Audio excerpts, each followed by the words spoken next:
Dan setiap sejarahnya Nabi ada pelajaran penting buat kita dalam kehidupan kita. Kita mau baca sejarah Nabi mulai dari lahirnya, masa pertumbuhannya, masa pendidikannya, masa kerasulannya, masa hijrahnya, masa pemboikotan yang dilakukan oleh orang-orang kafir, masa hijrahnya sampai di Madinah, masa peperangan. Semua, setiap fragmen dari kehidupannya Rasulullah ada pelajaran penting, pelajaran yang berharga yang bisa kita ambil. Dan semuanya akan nambah kita cinta kepada Rasulullah SAW. Apalagi kita yang orang-orang lemah, kita ini lemah. Kita ini setiap dapat bencana baru sedikit sudah seakan-akan dunia kiamat. Ngeluhnya luar biasa. Padahal Nabi kita Rasul Shallallahu Alaihi Wasallam dari mulai kecil sudah diberi ujian oleh Allah Subhanahu Wa Taala. Ujian yang berat yang mungkin kita yang hadir di sini nggak pernah mengalami ujian yang pernah dialami sama Rasulullah waktu masih kecil, bukan sudah dewasa. Kalau ujian waktu beliau dewasa jadi seorang Rasul, ujian ketika beliau berdakwah lebih berat. Ujian di masa kecilnya Rasulullah mungkin tak seorang pun kita yang ada di sini ini pernah mengalami ujian berat sebagaimana yang dialami oleh Rasulullah SAW. Kenapa diuji oleh Allah? Dipersiapkan. Allah itu nggak nguji hambanya kecuali menambahkan kekuatan pada hambanya supaya hambanya jadi orang yang lebih berkualitas, jadi orang yang lebih kuat. Dan Nabi pun dididik oleh Allah Subhanahu Wa Taala dengan sebaik-baik pendidikan. Adabani Rabbi fa ahsana ta'dib. Sebaik-baik pendidikan yang Allah berikan kepada Rasulullah SAW.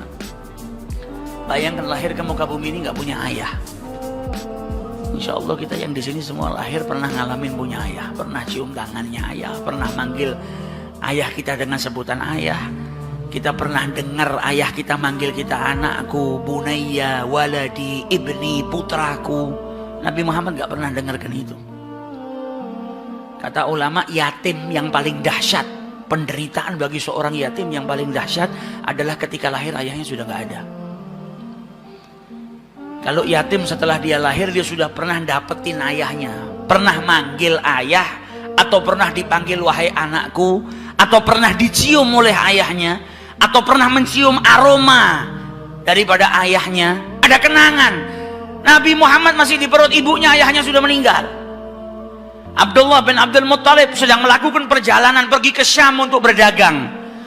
Pulang dari Syam mampir ke keluarganya. Ibunya Abdullah bin Abdul Muttalib itu orang Madinah, dari Bani Najjar.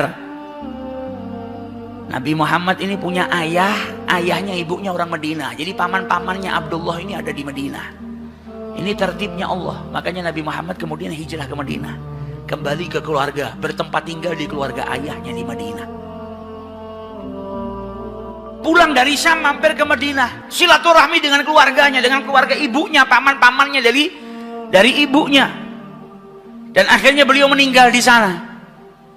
Sampailah kabar ke Mekah Mukarramah kalau Abdullah sudah meninggal. Nabi Muhammad masih di perut ibunya.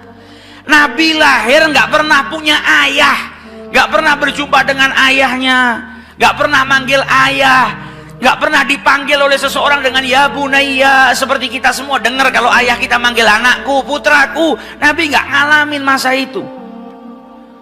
Lahir kecil sudah dikejar sama orang Yahudi mau dibunuh karena orang Yahudi mendengar tentang kenabian di akhir zaman. Dipindahkan sama kakeknya, disusuin oleh Halimatus Sa'diyah. Ketika usianya 6 tahun dijemput sama ibunya Siti Aminah, dibawa ke Madinah untuk bersilaturahmi dengan keluarga ayahnya dan juga berziarah ke makam ayahnya supaya tahu, nak, ayahmu punya keluarga di Madinah, supaya kenal dengan keluarganya.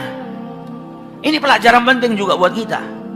Terkadang kita punya paman, punya bibi, punya keluarga, nggak pernah kita silaturahmi.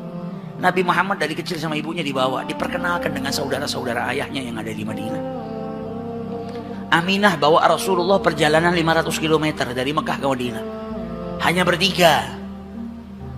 Seorang janda yaitu ibunya Rasulullah SAW, Aminah, bawa anaknya yang usianya 6 tahun, Muhammad bin Abdullah, dan bawa salah satu pembantunya yang bernama Ummu Aiman. Perjalanan 500 km dilalui oleh Siti Aminah, bawa Rasulullah untuk apa? Silaturahmi dengan keluarganya. Sampai di Madinah diperkenalkan dengan keluarga ayahnya, silaturahmi dengan keluarga ayahnya, dan sempat berziarah atau ditunjukkan oleh Siti Aminah makam daripada ayahnya.